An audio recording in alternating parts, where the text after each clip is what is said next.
Well, for more, let's cross now to Jerusalem to speak with ABC's correspondent there, Jordana Miller. Hi, Jordana. Have we had any response from Israel yet to Al Jazeera's latest accusations? Well, the Israeli army did put out a statement late on Sunday night, and they said that essentially they targeted this car because they claimed there was a terror operative in the car operating a drone. That is what the Israeli army is saying. Of course, their policy is they do not target journalists any more than they target aid workers or hospitals where there are not any terror activities. These go against not only the ethics of the Israeli army, but international law.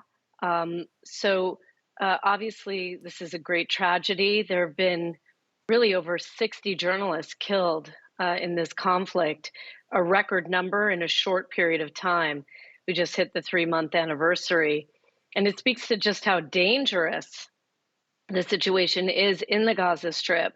When we say that it is not safe for civilians in almost any place, that is certainly true for journalists. And it's really one of the reasons we don't see a lot of Western journalists in the Gaza Strip. People come in for a few hours, either accompanied by the Israeli Air Force, Israeli Defense Forces, the IDF, or they come in for short stints from the Egypt crossing for 3 or 4 hours and exit. This is a tragedy, and especially for this particular reporter who has already lost grandchildren in this conflict. So it is heartbreaking. But the Israeli army is saying that they did not target this vehicle because there were press inside, but because there was someone putting their forces at risk. Meanwhile, Jordana, US Secretary of State Antony Blinken is due to arrive in Israel later this Monday after, on Sunday, insisting that Palestinians displaced from their homes in Gaza, quote, must be allowed to return to them once the fighting comes to an end. He also warned of the risk of the conflict metastasizing into the wider region. Let's first just take a quick listen to him, Jordana. We continue to raise with Israel the need to do everything possible to facilitate the provision of humanitarian aid to Gaza, and I will do so again when I'm there later this week. I will also raise the imperative of doing more to prevent civilian casualties.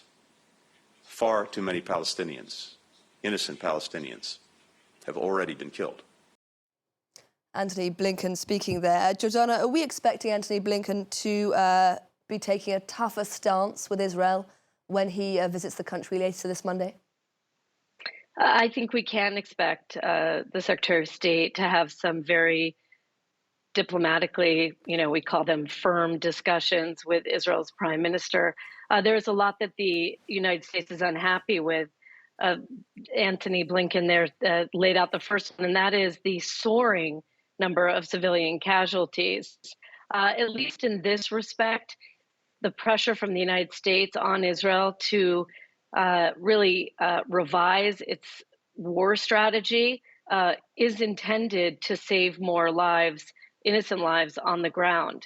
We're already seeing that plan kind of go into motion, right? Israel's pulling out thousands of troops from northern Gaza, thinning out its troops, focusing still with intense firepower in the south, where there's still a Hamas stronghold around Khan Yunis. But we do expect in the coming weeks for even that operation, after there's been some significant achievements, according to the Israelis, that the army will likely pull out of these population centers. And with less firepower and less tanks and troops on the ground, of course, the hope is that there will be a better protection for civilians. The other main issue that Blinken is going to address, of course, is getting more humanitarian aid into the Gaza Strip. And again, American pressure may force Israel to open the Erez crossing. That is a crossing in the northern part of the Gaza Strip that was heavily damaged on October 7th. But that Israel, if it reopened, would allow likely another 100 trucks to get into the Gaza Strip each day. So far, we've seen really between maybe 150 and 200 trucks on average getting in. simply not enough given the magnitude of the humanitarian crisis there in the Gaza Strip and the soaring needs of so many who are displaced. Right, we have almost 1.8 million Gazans alone in the south. So, those are some of the issues that Blinken's going to be working on for the people of Gaza. Obviously, on other fronts, they're going to be talking about how to contain this war.